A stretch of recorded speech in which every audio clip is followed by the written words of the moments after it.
Alrighty then. So I guess that was a quick little jaunt into that other first aid kit. But time to do this thing. Am I live? Yeah, I think I'm live. Yep, I'm live.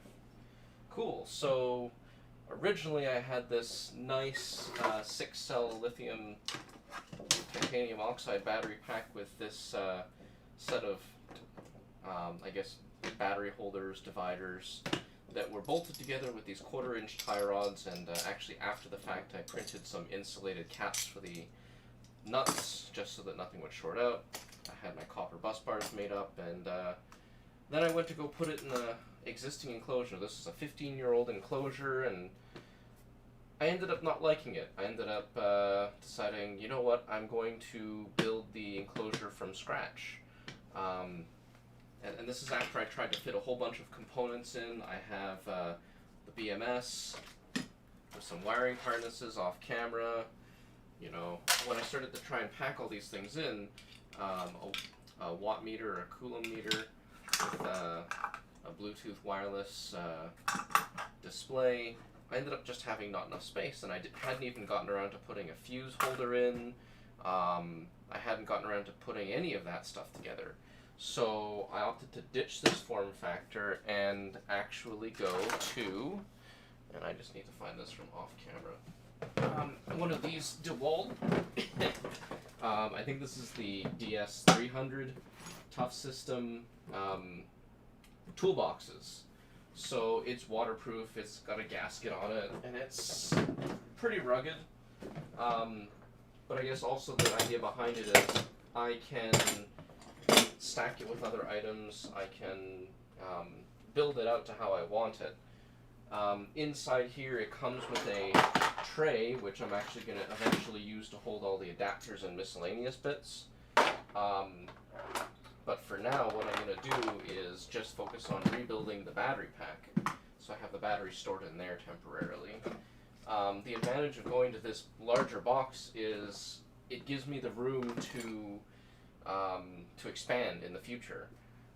Like I even have a little fuse and power distribution center unit just so that I can route power to all the little components inside here, like an inverter, like a USB charging port, like even the watt meter needs a fuse on it, because otherwise if something shorts out, something's gonna let the magic smoke out.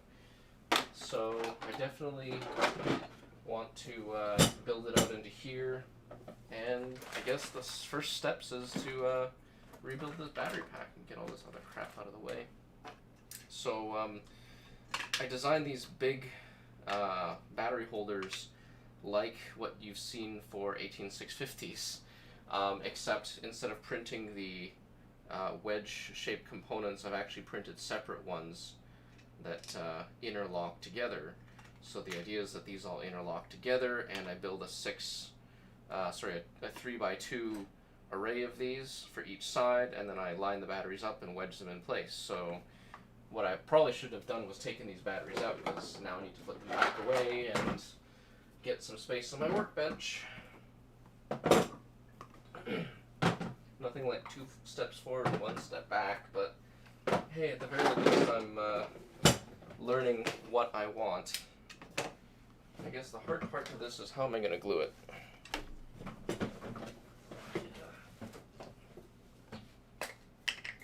So I'm going to use good old cyanoacrylate. Why? Because it's cheap, it's fast, and it's easy. So I've got a whole pile of wedge components here. I think that's all of them. One more. And I've got a whole pile of these pieces. They've all been trimmed, sanded, and adjusted, so they should all fit. So yeah, I think it's now just a matter of apply drops of glue and start fitting it up.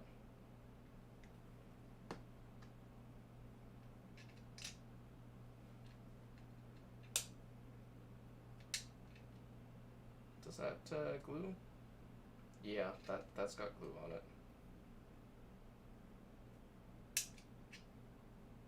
that's definitely got glue on it.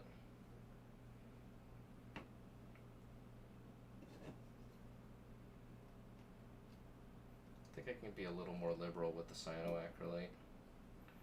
I kind of want to use accelerator, but I also kind of don't. Just on account of if I screw something up, I want the extra couple seconds to work it out. So, I mean, that even on its own as a mechanical bond is pretty solid. Once you have all the batteries in, I don't think anything's going to be moving around. The joy of the design here with the separate wedge pieces is there is no male or female end to this. You just add the pieces that you need instead of having to try and line everything up correctly. Because the 18650 style cell holders, if you don't get them all in the right rotation, you might end up not having the wedge pieces, I don't know what exactly to call them, where you need them. Let's just get this mallet out. It's like 10 o'clock at night. I probably shouldn't be hammering too loudly. But yeah, that's pretty solid. So now I guess the harder part. Maybe I can assemble these two arrays of 6 first, and then join the rest together.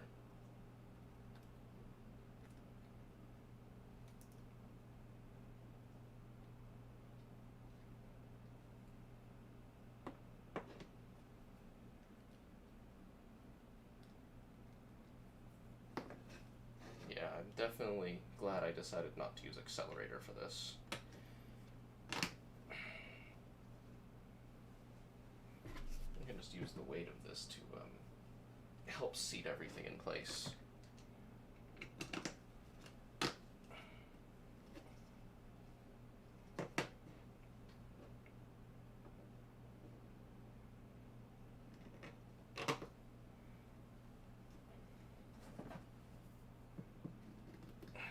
What I really need is like a clamp. There we go. So I'm just gonna use this quick grip clamp to just help apply a little bit of extra force. See if that does the trick. Some of these aren't seating all the way, but I guess I didn't trim everything perfectly enough.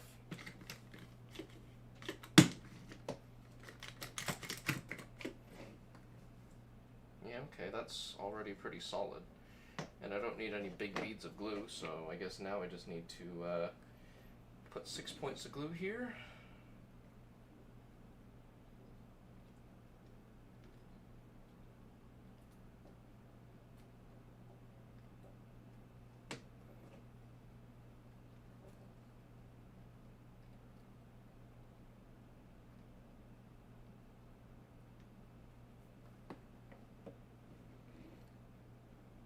Line this up. Do the outsides first and work my way in. I'm probably going to post these designs on Thingiverse when the time comes. One of the things to note is the wedge pieces are actually slightly tapered. I'm not sure if you can see it on camera, but they are slightly tapered, which means they get harder to push in as you seat them, but that's by design, and it's a pretty good interference fit, pretty good friction fit. So yeah, and I guess the beauty of this is there's a lot more room for the tie rods to seat, and on top of that, the bus bars now don't have to be raised as high. They can sit a lot tighter to the battery pack. I will have to adjust some of these bus bars, so I'm not going to get to that tonight. But I will, however, finish this battery pack and just kind of do a physical assembly. Oh, I guess I had some of these still connected. So let's do this. Now Now that I kind of have the hang of it, it's going a lot faster.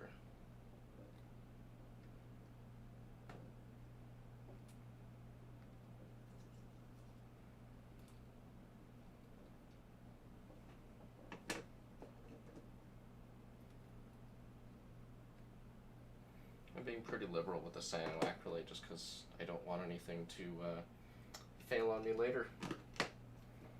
And the whole goal of this project is to build the battery that lasts me effectively forever, since LTO batteries have such a lovely battery life. They have significantly more cycles for charge and discharge compared to lithium iron phosphate and I guess NMC, so that's what, nickel, manganese, cobalt battery chemistries, which I think start to taper off after 500 to 1,000 cycles, depending on how new or vintage those batteries are. Oops, got some super glue on my finger. And got super glue a lot more places than just my finger, apparently. Alright.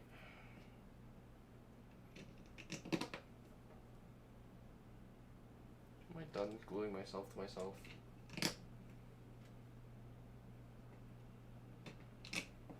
Yeah, this isn't a bad way at all to assemble this whole design compared to my earlier iteration. I am apparently missing one of these. Oh, there it is. Alright, cool. So let's apply the last drops of glue.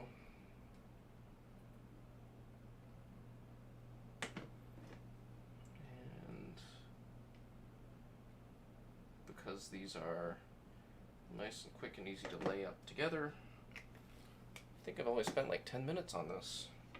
Not bad at all. Do the outside ones first. I think some super glue is shooting back up when I insert these because I'm actually getting my fingers stuck after.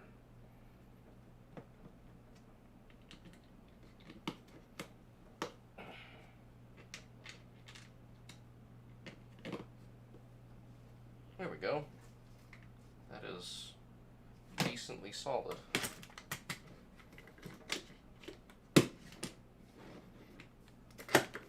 So I guess now that that's done, I can start mechanically building the battery up. So time for these guys again.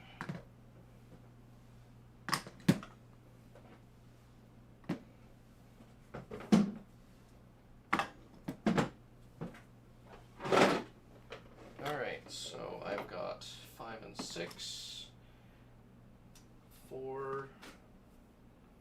Okay, so I've got 1 to 2, 3 to 4, 5 to 6. Oh no, this isn't 1, this is 9. This is 1 to 2. Alright. 5 to 6, 6 to 7. 7 to 8, 8 to 9, 9 to 10, 11 to 12. Okay, so I've got my sequence of cells, and I guess I just start assembling. I think what I need to do is give myself a standoff. Alright, so that's 1 to 2,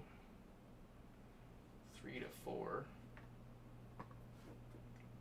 Thinking I have to get a couple more mechanical standoffs. Yeah, 1 second.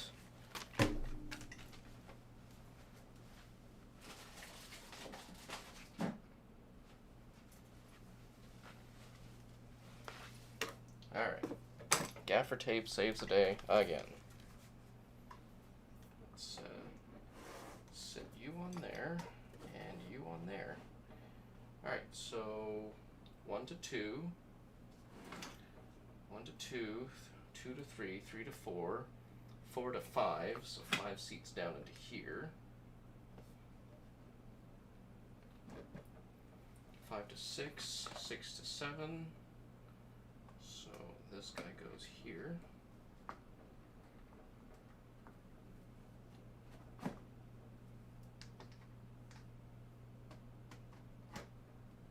7 to 8, so 8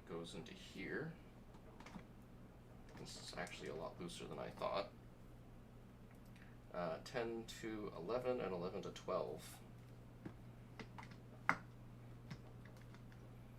So now comes the hard part, getting this on top here, seated and friction fit. This is where it would go wrong if it's going to go wrong.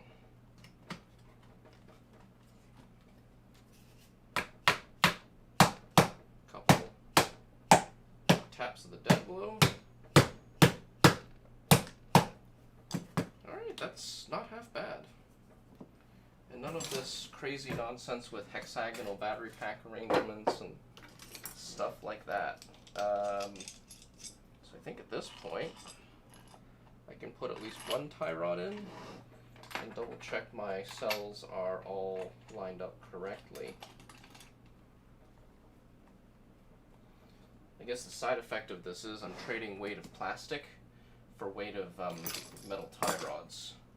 So 1 goes to 2, 2 goes to 3, 3 goes to 4, 4 goes to 5, 5 goes to 6, 6 goes to 7, 7 goes to 8, 8 goes to 9, 9 goes to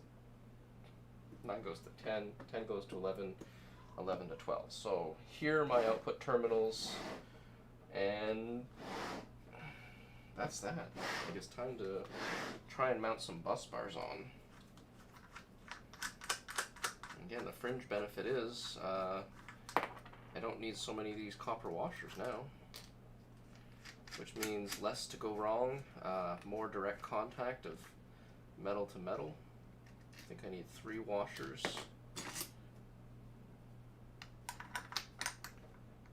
Yep, there we go. So that's the first of the cells connected.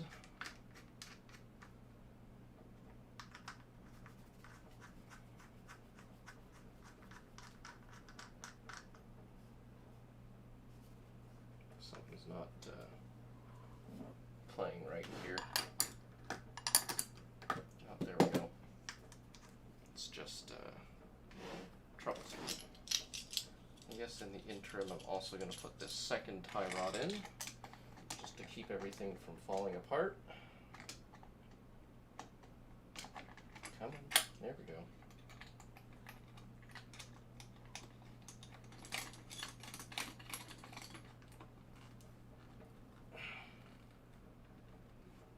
Yeah, this this is a lot more mechanically robust. Alright, so 1 to 2, 2 to 3, 3 to 4, 4 to 5. So we're going to connect these 2 terminals. Take all these washers off. This is probably where I have to stop because I don't want to use the Dremel late at night, even if it is Canada Day. If these don't line up correctly, which they don't. And that one doesn't. And that one doesn't. And that one doesn't. Yeah, I think that's the end of my construction binge, because I can't Dremel this late at night. But the idea is that these bus bars go on, and the rest of this battery pack gets built up. And then I guess eventually, what I'm going to do is build some sort of a clamp or a strap that holds this down into the toolbox behind me here.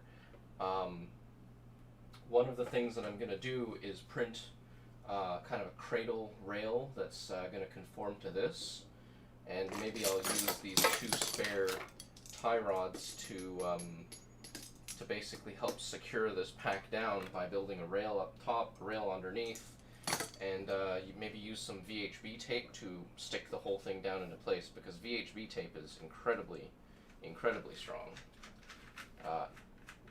especially if you use the right kind of primer on it too. Yeah, that stuff will not ever let go unless you want it to let go.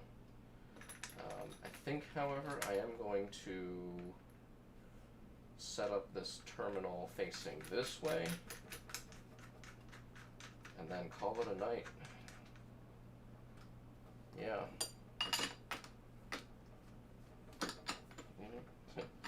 Let's not short circuit that to that. Okay, what I need to do is use my torque wrench. So I think that's it for tonight.